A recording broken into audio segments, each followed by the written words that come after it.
അമേരിക്കയും ഇസ്രായേലിനെയും വെല്ലുവിളിച്ച Iran അമേരിക്കയുമായും ഇസ്രായേലുമായും European രാജ്യങ്ങളുമായും നിലവിൽ യുദ്ധസമാനമായ സാഹചര്യത്തിലാണെന്നും ഏതൊരാക്രമണത്തിനും തയ്യാറാണെന്നും ഇറാൻ പ്രസിഡന്റ് മസൂദ് പെഷസ്കിയാന്റെ വമ്പൻ ഭീഷണി. ഇറാന്റെ ഭീഷണിക്ക് തക്കതായ മറുപടി നൽകാൻ അമേരിക്കയുടെയും ഇസ്രായേലിന്റെ നീക്കം. മിഡിൽ ഈസ്റ്റിൽ പുതിയൊരു യുദ്ധമുഖത്തിന്റെ സാഹചര്യങ്ങൾ ഒരുങ്ങിയിരിക്കുന്നു. പുതുവർഷത്തിൽ ഇറാനെ ആക്രമിക്കാൻ അമേരിക്കയും ഇസ്രായേലും തയ്യാറെടുക്കുന്നുവെന്നുള്ള ഇന്റലിജൻസ് വാർത്തകളുടെ സാഹചര്യത്തിലാണ് പുതിയ ഭീഷണികൾ ഉയർന്നു വരുന്നത്. ഇറാന്റെ പരമോന്നത നേതാവ് ആയത്തുള്ള അലി ഖമീനിയുടെ വെബ്സൈറ്റിൽ പ്രസിദ്ധീകരിച്ച ഒരു അഭിമുഖത്തിലാണ് അമേരിക്കയ്ക്കും ഇസ്രായേലിനുമെതിരെ വലിയ ഭീഷണിയുമായി ഇറാൻ പ്രസിഡന്റ് മസൂദ് പെഷസ്കിയാൻ രംഗത്ത് വന്നിരിക്കുന്നത്. നിലവിൽ എല്ലാ തരത്തിലും ഇറാനെ വളഞ്ഞിരിക്കുകയാണ് ഇസ്രായേലും അമേരിക്കയും യൂറോപ്യൻ രാജ്യങ്ങളും ചേർന്ന് ചെയ്തിരിക്കുന്നത്.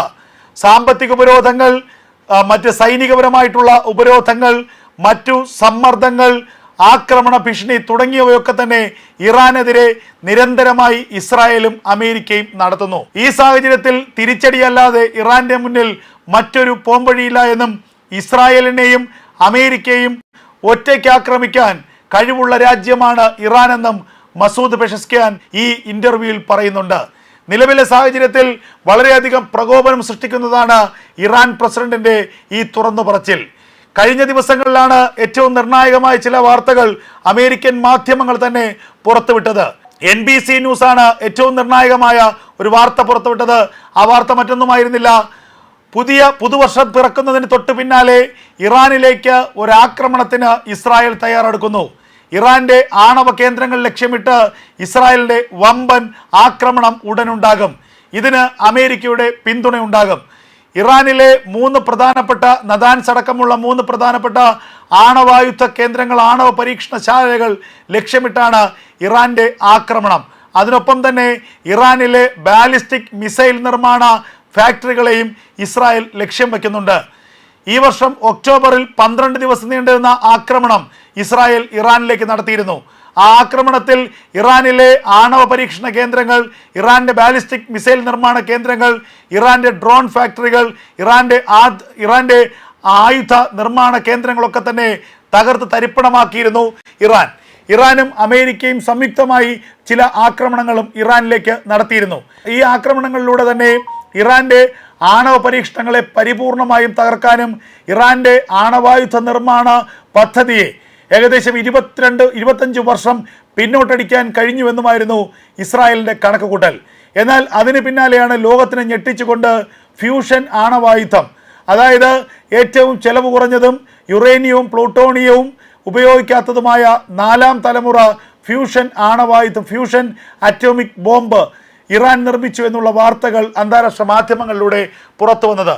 ഇത് നിർമ്മിച്ചു എന്ന് മാത്രമല്ല, ഈ ഫ്യൂഷൻ ആറ്റം ബോംബിന്റെ പരീക്ഷണം ഇറാൻ നടത്തിയെന്നുള്ള വാർത്തകളും ചില അന്തർദേശീയ മാധ്യമങ്ങൾ പുറത്തുവിട്ടിരുന്നു.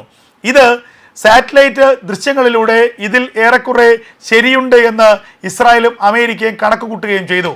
ഇറാനിൽ അസാധാരണമായതെന്തോ നടക്കുന്നു എന്നുള്ള ചില കണ്ടെത്തലുകൾ ഇറാന്റെയും ഇസ്രായേലിന്റെയും, ഇറാനിൽ അസാധാരണമായ എന്തൊക്കെയോ നടപടികൾ നടക്കുന്നുണ്ട് എന്നുള്ള കാര്യം അമേരിക്കയുടെയും ഇസ്രായേലിന്റെയും സാറ്റലൈറ്റുകൾ കൃത്യമായി തന്നെ കണ്ടെത്തുകയും അവ ദൃശ്യങ്ങളായി ഇരു രാജ്യങ്ങളുടെയും പ്രതിരോധ മന്ത്രാലയത്തിന് കൈമാറുകയും ചെയ്തു.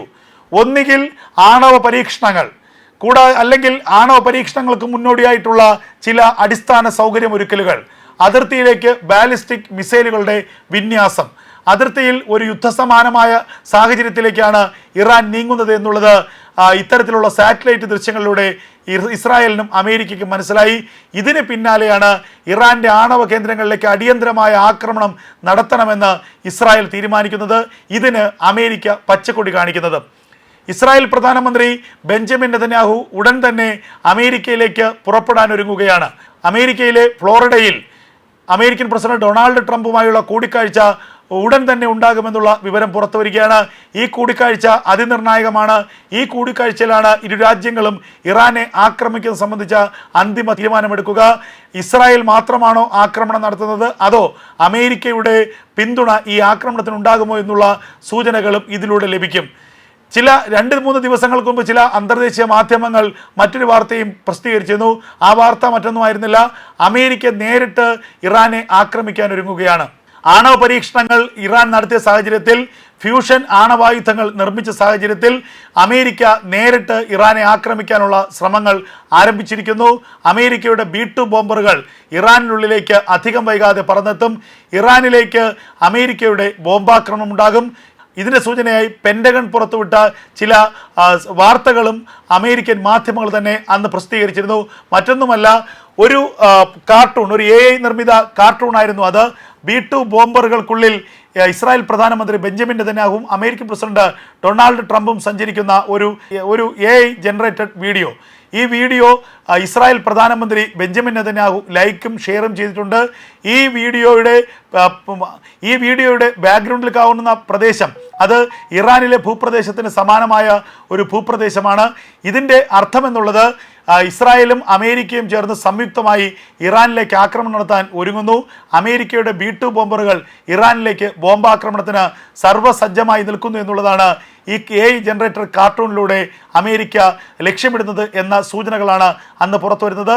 എന്തായാലും അമേരിക്കയും ഇസ്രായേലും ഇറാനെ ഒരിക്കൽ കൂടി ആക്രമിക്കാൻ ഒരുങ്ങുകയാണ് എന്നുള്ള വാർത്തകളാണ് ഇപ്പോൾ ഏറ്റവും ശ്രദ്ധേയമായി പുറത്തു വരുന്നത്. ഇറാനിൽ അസാധാരണമായ എന്തൊക്കെയോ നടപടികൾ നടക്കുന്നുണ്ട് എന്നുള്ള കാര്യം അമേരിക്കയുടെയും ഇസ്രായേലിൻ്റെയും സാറ്റലൈറ്റുകൾ കൃത്യമായി തന്നെ കണ്ടെത്തുകയും അവ ദൃശ്യങ്ങളായി ഇരു രാജ്യങ്ങളുടെയും പ്രതിരോധ മന്ത്രാലയത്തിന് കൈമാറുകയും ചെയ്തു. ഒന്നുകിൽ ആണവ പരീക്ഷണങ്ങൾ, അല്ലെങ്കിൽ ആണവ പരീക്ഷണങ്ങൾക്ക് മുന്നോടിയായിട്ടുള്ള ചില അടിസ്ഥാന സൗകര്യമൊരുക്കലുകൾ, അതിർത്തിയിലേക്ക് ബാലിസ്റ്റിക് മിസൈലുകളുടെ വിന്യാസം, അതിർത്തിയിൽ ഒരു യുദ്ധസമാനമായ സാഹചര്യത്തിലേക്കാണ് ഇറാൻ നീങ്ങുന്നത് എന്നുള്ളത് ഇത്തരത്തിലുള്ള സാറ്റലൈറ്റ് ദൃശ്യങ്ങളിലൂടെ ഇസ്രായേലിനും അമേരിക്കയ്ക്കും മനസ്സിലായി. ഇതിന് പിന്നാലെയാണ് ഇറാന്റെ ആണവ കേന്ദ്രങ്ങളിലേക്ക് അടിയന്തരമായ ആക്രമണം നടത്തണമെന്ന് ഇസ്രായേൽ തീരുമാനിക്കുന്നത്. ഇതിന് അമേരിക്ക പച്ചക്കൊടി കാണിക്കുന്നത്. ഇസ്രായേൽ പ്രധാനമന്ത്രി ബെഞ്ചമിൻ നെതന്യാഹു ഉടൻ തന്നെ അമേരിക്കയിലേക്ക് പുറപ്പെടാൻ ഒരുങ്ങുകയാണ്. അമേരിക്കയിലെ ഫ്ലോറിഡയിൽ അമേരിക്കൻ പ്രസിഡന്റ് ഡൊണാൾഡ് ട്രംപുമായുള്ള കൂടിക്കാഴ്ച ഉടൻ തന്നെ ഉണ്ടാകുമെന്നുള്ള വിവരം പുറത്തു വരികയാണ്. ഈ കൂടിക്കാഴ്ച അതിനിർണായകമാണ്. ഈ കൂടിക്കാഴ്ചയിലാണ് ഇരു രാജ്യങ്ങളും ഇറാനെ ആക്രമിക്കുന്നത് സംബന്ധിച്ച അന്തിമ തീരുമാനമെടുക്കുക. ഇസ്രായേൽ മാത്രമാണോ ആക്രമണം നടത്തുന്നത്, അതോ അമേരിക്കയുടെ പിന്തുണ ഈ ആക്രമണത്തിന് ഉണ്ടാകുമോ എന്നുള്ള സൂചനകളും ഇതിലൂടെ ലഭിക്കും. ചില 2-3 ദിവസങ്ങൾക്ക് മുമ്പ് ചില അന്തർദേശീയ മാധ്യമങ്ങൾ മറ്റൊരു വാർത്തയും പ്രസിദ്ധീകരിച്ചിരുന്നു. ആ വാർത്ത മറ്റൊന്നുമായിരുന്നില്ല, അമേരിക്ക നേരിട്ട് ഇറാനെ ആക്രമിക്കാൻ ഒരുങ്ങുകയാണ്. ആണവ പരീക്ഷണങ്ങൾ ഇറാൻ നടത്തിയ സാഹചര്യത്തിൽ, ഫ്യൂഷൻ ആണവായുധങ്ങൾ നിർമ്മിച്ച സാഹചര്യത്തിൽ അമേരിക്ക നേരിട്ട് ഇറാനെ ആക്രമിക്കാനുള്ള ശ്രമങ്ങൾ ആരംഭിച്ചിരിക്കുന്നു. അമേരിക്കയുടെ B-2 ബോംബറുകൾ ഇറാനിനുള്ളിലേക്ക് അധികം വൈകാതെ പറന്നെത്തും. ഇറാനിലേക്ക് അമേരിക്കയുടെ ബോംബാക്രമണം ഉണ്ടാകും. ഇതിന്റെ സൂചനയായി പെന്റഗൺ പുറത്തുവിട്ട ചില വാർത്തകളും അമേരിക്കൻ മാധ്യമങ്ങൾ തന്നെ അന്ന് പ്രസിദ്ധീകരിച്ചിരുന്നു.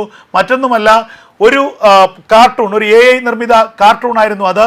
B-2 ബോംബറുകൾക്കുള്ളിൽ ഇസ്രായേൽ പ്രധാനമന്ത്രി ബെഞ്ചമിൻ നെതന്യാഹുവും അമേരിക്കൻ പ്രസിഡന്റ് ഡൊണാൾഡ് ട്രംപും സഞ്ചരിക്കുന്ന ഒരു AI ജനറേറ്റഡ് വീഡിയോ. ഈ വീഡിയോ ഇസ്രായേൽ പ്രധാനമന്ത്രി ബെഞ്ചമിൻ നെതന്യാഹു ലൈക്കും ഷെയറും ചെയ്തിട്ടുണ്ട്. ഈ വീഡിയോയുടെ ബാക്ക്ഗ്രൗണ്ടിൽ കാണുന്ന പ്രദേശം അത് ഇറാനിലെ ഭൂപ്രദേശത്തിന് സമാനമായ ഒരു ഭൂപ്രദേശമാണ്.